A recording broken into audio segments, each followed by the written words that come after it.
नमस्कार, आप देख रहे हैं 7C हिमाचल आजकल और मैं हूं दीक्षा कोहली। खबरों की ओर रुख करने से पहले नजर डालते हैं अब तक की मुख्य सुर्खियों पर। बैजनाथ दौरे पर पहुंचे धूमल ने प्रदेश के दोनों केंद्रीय नेताओं पर साधा निशाना। कहा, हिमाचल के हित और हक दिलाने में दोनों पूरी तरह से रहे नाकाम।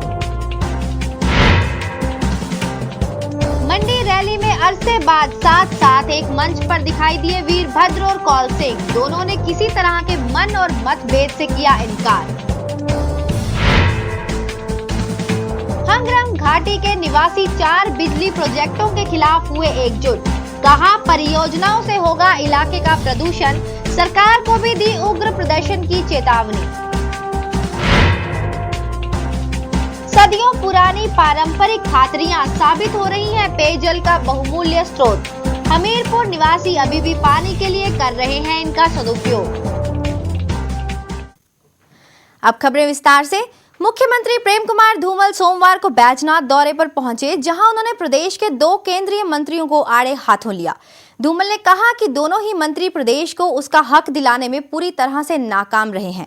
उन्होंने इस दौरान जोगिंद्रनगर पठानकोट रेलवे लाइन को ब्रॉडगेज करने की बात भी दोहराई। अपने इस दौरे में उन्होंने इलाके के विकास के लिए करोड़ों के उद्घाटन व शिलान्यास भी किए। अपने विकास कार्यों की मुहिम को आगे बढ़ाते हुए मुख्यमंत्री प्रेम कुमार धूमल ने इलाके में कई करोड़ों रुपए के शिलान्यास और उद्घाटन किए। उन्होंने यहां के पंडित संतराम राजकीय महाविद्यालय में नए बने कॉलेज ब्लॉक का भी उद्घाटन किया। इस मौके पर उन्होंने यहां पर विशाल जनसमूह को संबोधित करते हुए कहा कि केंद्र में हिमाचल प्रदेश के 2 मंत्री हैं, पर वो प्रदेश के मुद्दों को केंद्र के सामने सही से नहीं उठा पाए। उन्होंने हिमाचल प्रदेश की सीमाओं पर चीन से निपटने के लिए आधारभूत ढांचे का निर्माण नहीं करने का आरोप भी केंद्र सरकार पर लगाया। और कई बार तो बड़ा विचित्र लगता है, जो लोग 5 साल सत्ता में रहे, जिन्होंने कोई काम नहीं, कामों का श्रेय मानते हैं जो काम हमारी सरकार ने किए। उन्होंने कहा कि जुलाई महीने से यहां पर एक ITI भी खोल दी जाएगी, ताकि छोटा बड़ा बंगाल के साथ बैजनाथ के बच्चों को तकनीकी शिक्षा लेने के लिए दूर ना जाना पड़े। सभा के अंत में उन्होंने स्थानीय निवासियों से एक बार फिर बीजेपी को जिताने की अपील की। आप जितनी मर्जी डिमांड रखिएगा, जो भी मांगे रखेंगे, पहले भी पूरी की गई है, आगे भी पूरी करेंगे, पर एक डिमांड। मुख्यमंत्री धूमल ने लोगों को विश्वास दिलाया कि उनकी रहती मांगों को भी प्रदेश सरकार जल्द पूरा कर देगी। Bureau report, Baijnath, 7C Himachal आजकल। प्रदेश बीजेपी ने विधानसभा चुनाव की तैयारियां शुरू कर दी हैं। इस कड़ी में सिरमौर के पौंटा साहिब में पार्टी कार्यकर्ताओं का एक सम्मेलन आयोजित किया गया, जिसकी अध्यक्षता प्रदेश अध्यक्ष सतपाल सत्ती ने की। इस बैठक में स्वास्थ्य मंत्री राजीव बिंदल, मुख्य संसदीय सचिव सुखराम चौधरी व पार्टी के महासचिव चंद्रमोहन ठाकुर भी मौजूद रहे। बैठक में संगठन को मजबूत बनाने के साथ साथ चुनाव के लिए कार्यकर्ताओं को टिप्स भी दिए गए। आगामी चुनाव के दृष्टिगत संगठन को मजबूत करने के लिए संगठन की क्या गतिविधियां हैं, इन सब को जानने के लिए आज यहाँ पर प्रदेश अध्यक्ष जी आए हैं। जिला सिरमौर में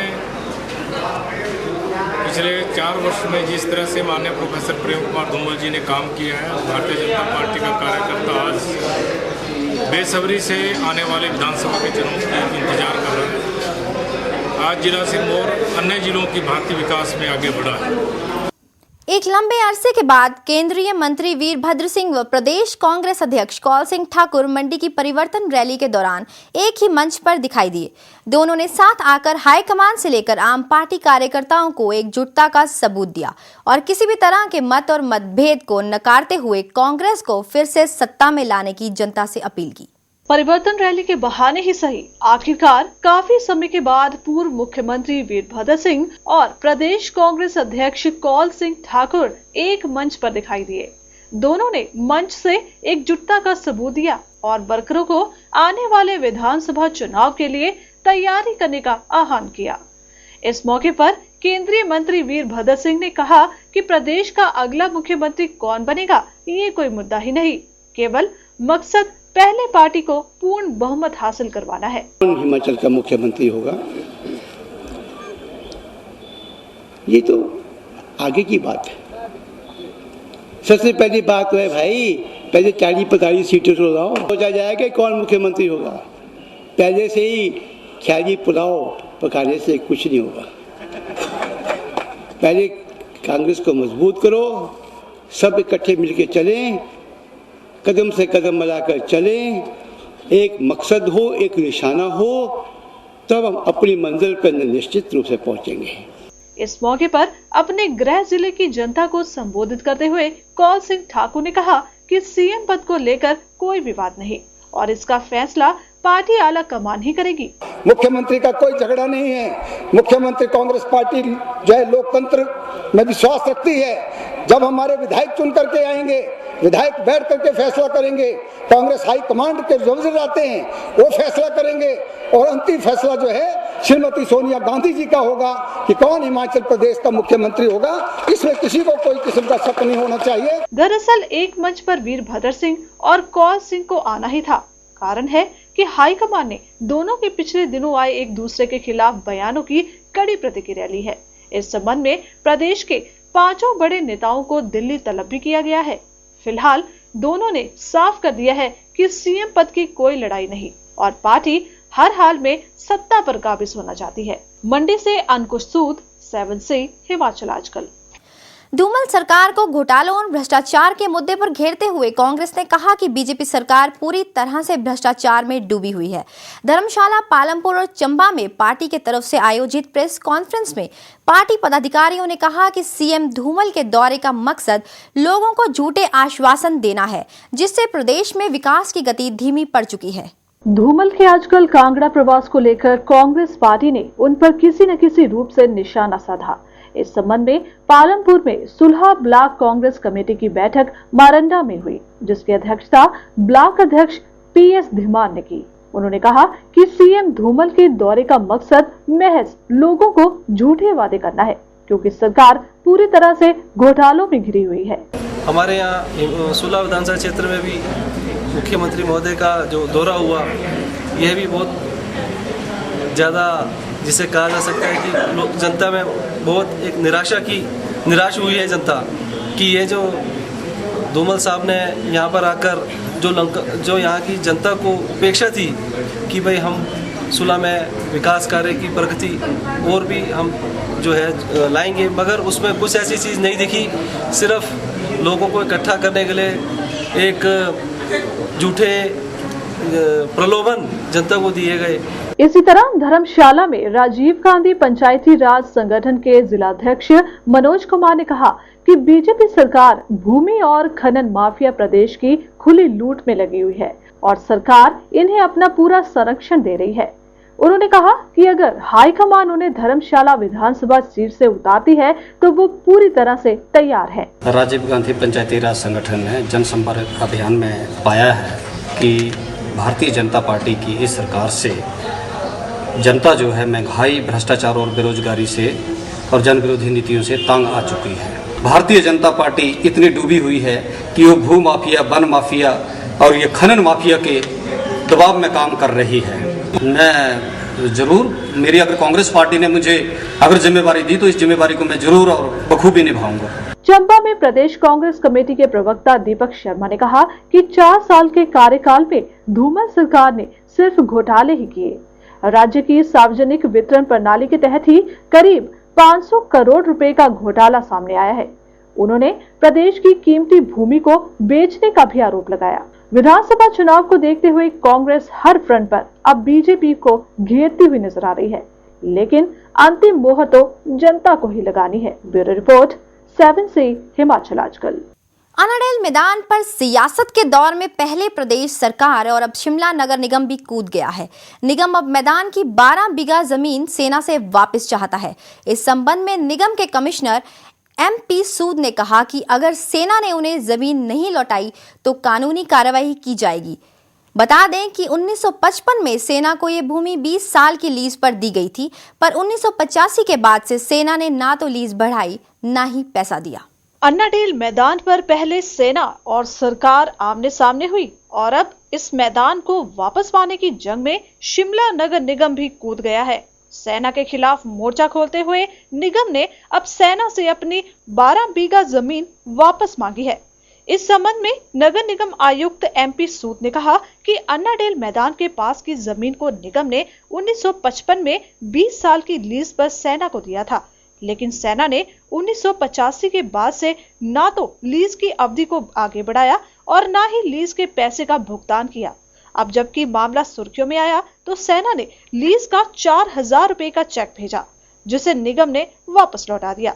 उन्होंने साफ किया कि अगर सेना जमीन नहीं लौटाती तो कानूनी कार्रवाई की जाएगी। ग्राउंड में लगभग 12 बीघा जमीन नगर निगम की है, जो आर्मी को सन 1955 में 20 साल के लिए लीज भी दी गई थी। उस हिसाब से लीज जो है 1975 में समाप्त हो जाती है, लेकिन ये जो लीज की दर थी 988 रुपया प्रति वर्ष की दर से ये दी जाती थी। बीच में कुछ बार एक दो बार शायद जो मेरे को अभी निगम का रिकॉर्ड बता रहा है कि इन्होंने 1975 के बाद भी लीज मनी एक्सेप्ट की है, लेकिन अभी जब मेरे संज्ञान में आया 4-5 दिन पहले जब उनका एक चेक आया था, चेक पिछले 5 साल के लीज मनी का था, तो उसमें हमने कहा कि क्योंकि लीज एक्सपायर हो चुकी है और लीज जो रिन्यू नहीं हुई है, इसलिए हम इस चेक को एक्सेप्ट नहीं कर सकते, और वो चेक जो है वो हमने वापस भेज दिया। और लीज पे जो लीज एक्सपायर हो गई है उस जमीन को वापस लेने के लिए जो भी लीगल प्रोसीजर है उसको ड्रॉप। यहाँ सवाल उठता है कि 1985 के बाद से ही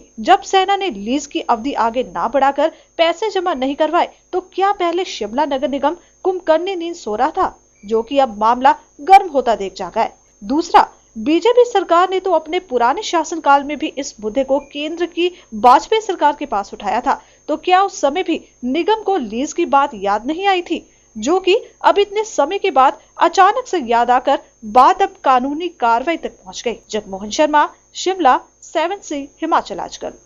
खबरों का सिलसिला जारी है 7C हिमाचल आजकल में। फिलहाल वक्त हो चला है एक छोटे से ब्रेक का।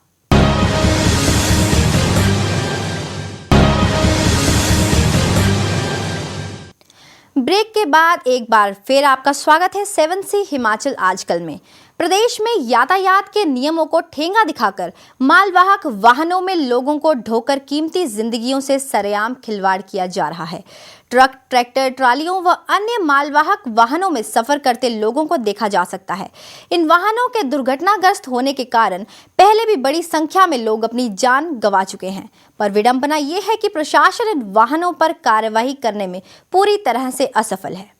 मेले व त्योहारों के समय के अलावा अक्सर ही लोग मालवाहक वाहनों पर अपनी जान जोखिम में डालकर इस तरह से सफर करते हुए नजर आते हैं, जो कि खुद और दूसरों के लिए खतरनाक है। प्रशासन और यातायात महकमा इन जोखिम भरी यात्राओं पर अंकुश लगाने में पूरी तरह से नाकाम साबित हो रहा है। इस संबंध में RTO प्रदीप ठाकुर का कहना है कि समय समय पर कार्रवाई की जाती है और लोगों को खुद ही ऐसे जानलेवा सफर से बचना चाहिए। बहुत सारे श्रद्धालु हमारे आसपास की रियासतों जैसे पंजाब और हरियाणा से बहुत सारी संख्या में लोग आते हैं। विशेषतः पंजाब के राज्य से जो लोग गांव के एरिया से आते हैं, उनमें ये प्रचलन है कि वो अपने निजी ट्रकों में या लॉरियों में बैठ के गांव के सारे लोगों को यहाँ पे दर्शन के लिए लाते हैं, जो कि अवैध है एक तरह से। अब हम प्रशासन की तरफ से जो जितने भी हमारे एंट्री पॉइंट है, जैसे महतपुर है, गगरेट में है, या उसके अलावा कोई छोटे एंट्री पॉइंट है, वहाँ पे बैरियर लगे हैं, ट्रांसपोर्ट विभाग के बैरियर लगा रखे हैं, पुलिस के कुछ बैरियर है, वहाँ पे लोग समय समय पर इंटरसेप्ट भी करते हैं और उनको चालान भी किया जाता है। समय समय पर प्रदेश में यात्रियों से भरे मालवाहक वाहनों के दुर्घटनाग्रस्त होने के मामले सामने आ चुके हैं और लापरवाही के चलते लोगों ने अपनी कीमती जानें खो दी, लेकिन फिर भी ना तो प्रशासन कोई कार्रवाई कर रहा है और ना ही लोग इन हादसों से कोई सबक लेने को तैयार। राजीव भनोट, ऊना, 7C हिमाचल आजकल। सोलन के वाकना घाट के पास एक अज्ञात वाहन की चपेट में आने से एक व्यक्ति की मौत हो गई। मृतक की पहचान शिमला निवासी जोगिंद्र के रूप में हुई, जो कि टैंकर पर एक सह चालक का काम करता था।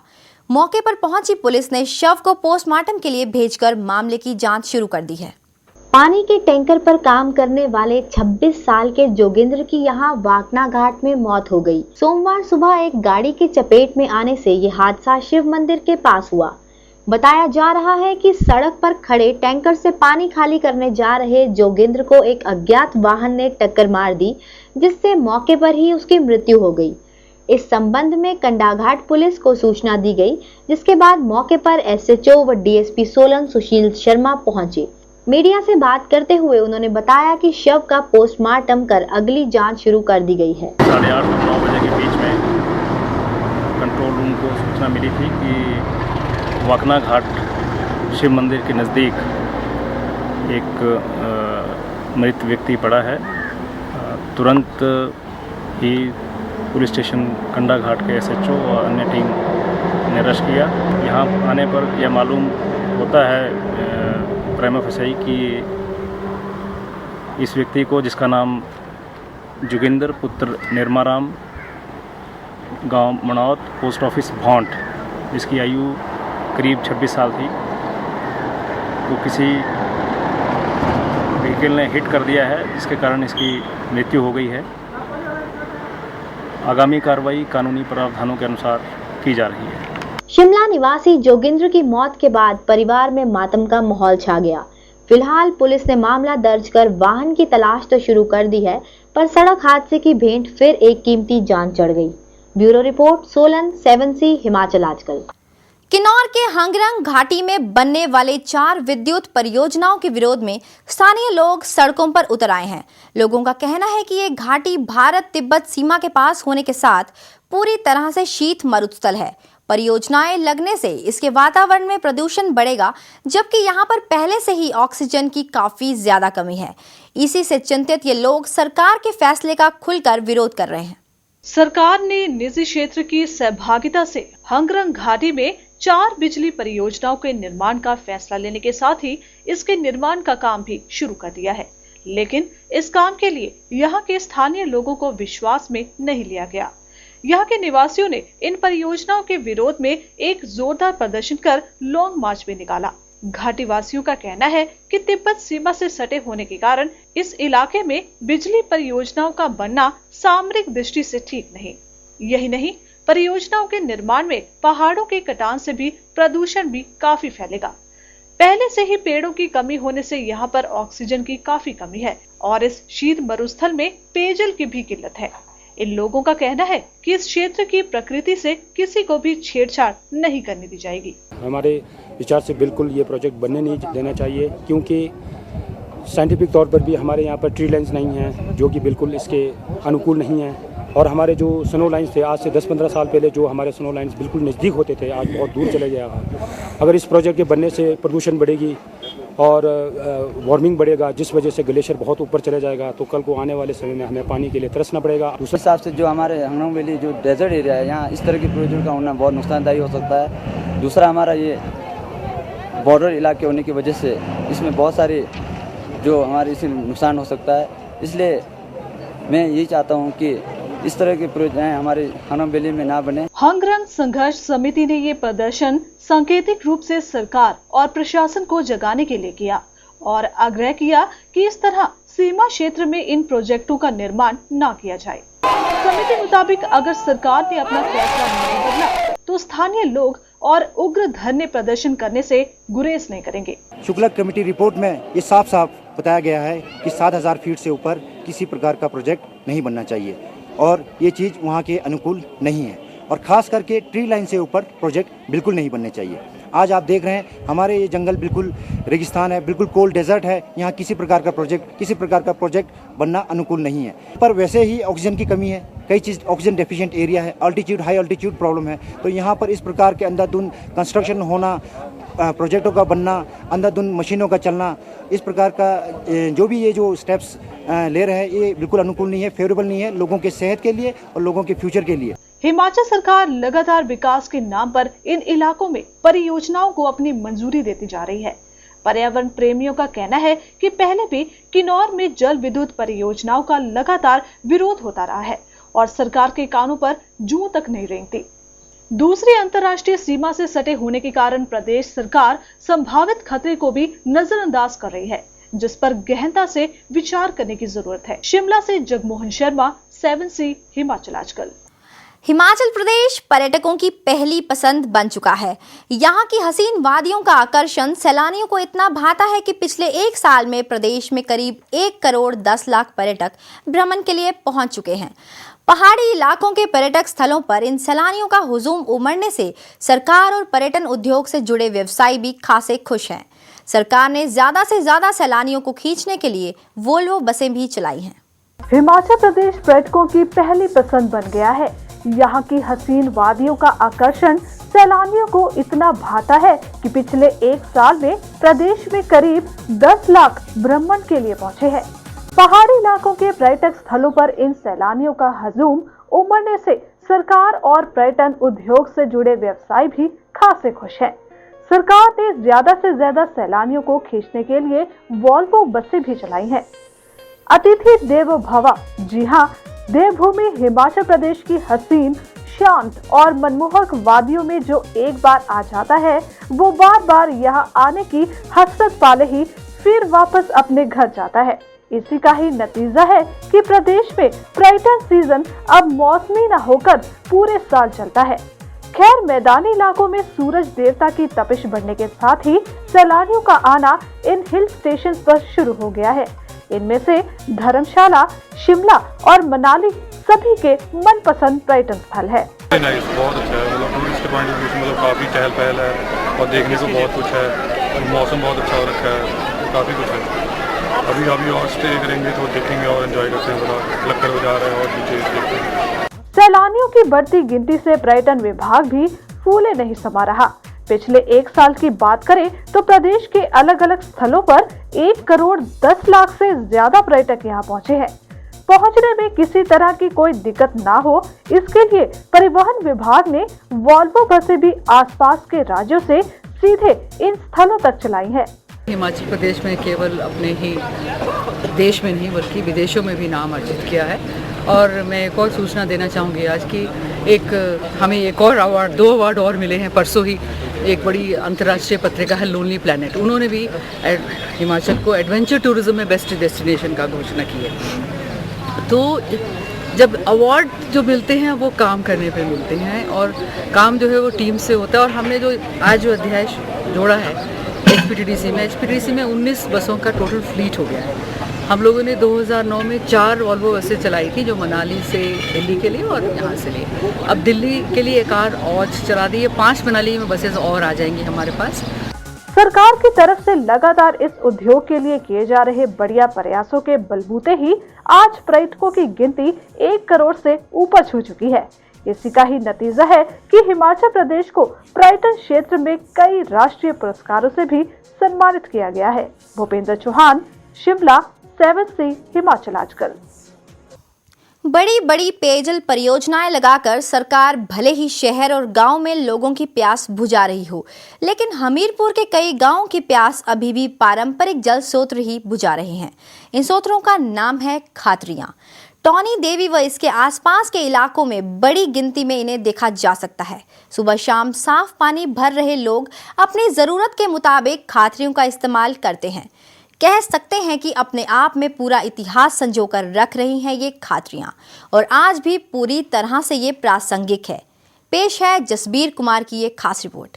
पानी की किल्लत को दूर करने के लिए हमीरपुर निवासियों ने सदियों पहले ही यहाँ पर खातरियों का निर्माण किया था ताकि गर्मियों में पानी संबंधी किसी भी तरह की दिक्कत न सहनी पड़े। जिले में NH 88 के किनारे इन खातरियों को देखा जा सकता है। इसके अलावा यहाँ पर हर घर में भी लोगों ने अपनी सुविधा के अनुसार इन खातरियों को बनाया हुआ है। स्थानीय लोगों की माने तो ये खातरियाँ 300 से 400 साल पुरानी हैं और पानी की मूलभूत जरूरत को पूरा करने के लिए इनकी अहम भूमिका होती है। ऐसे है सर, ये तो पुरानी खातरी हैं, 300-400 साल पुरानी हैं और इनका पानी जो है पीने के लिए जो मीठा होता है और जैसे गर्मी आती है तो इनका पानी ठंडा हो जाता है और पीने के लिए भी बढ़िया पानी होता है इनका। और जैसे सर्दियाँ होती हैं, सर्दियों में गर्म पानी होता है इनके अंदर जो है, तब भी ये बढ़िया पानी होता है पीने के लिए। पहले आने जाने के साधन भी नहीं होते थे और लोगों को पानी की किल्लत होती थी तो इसलिए बना रखी थी कि जब पानी नहीं होता है तो गर्मियों में बहुत मुश्किल होती है तो इकट्ठा करके रखा होता है पानी। कि जब ज़रूरत पड़े तब ले लेते थे, पशुओं के लिए भी लेते थे और खुद अपने लिए इस्तेमाल के लिए भी लेते थे, नहाने के लिए, धोने के लिए और पीने के लिए भी। तो खेती की सिंचाई के लिए भी जैसे बारिश का पानी इकट्ठा करके सब जगह आ जाता है, कपड़े धोने के लिए, पशुओं के लिए और सब जगह के लिए।